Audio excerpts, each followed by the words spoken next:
quest for answers in her son's death may be coming to an end. Tyrell Spencer collapsed at a basketball game in 2010, died, and was buried without an autopsy. His family never received a cause of death. On News 19's Deidre Briscoe spoke with the mother, who says she's finally getting her son's body exhumed. Months before graduating high school, Tyrell Spencer collapsed on the basketball courts at Shower Center. That happened in 2010. Several challenges, and years later, his mother may finally get some questions answered. I just look at it and say, I wasn't there. I couldn't console him. Was he scared? And then he gets buried and there's no cause of death.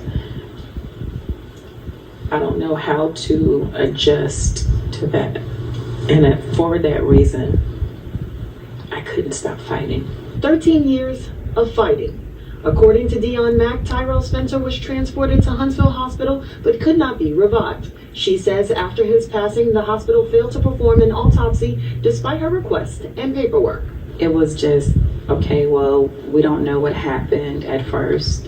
Then it's not the hospital, it's the pathology lab that made the mistake. Ultimately, the end result was that there was a scheduling error, and that caused him to be buried without the autopsy.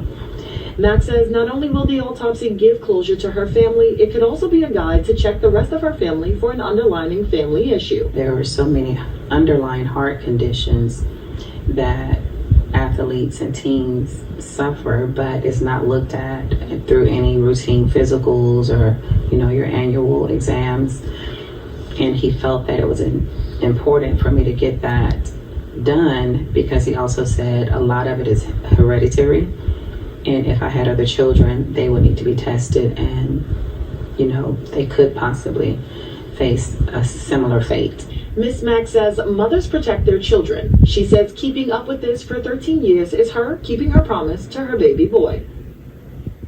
It's important to note that every death does not require an autopsy. In this case, Ms. Mack expressed her interest in getting one, but it didn't happen at the time of her son's death. We reached out to Huntsville Hospital for comment and have yet to hear back. The examination of her son is set for some time this week.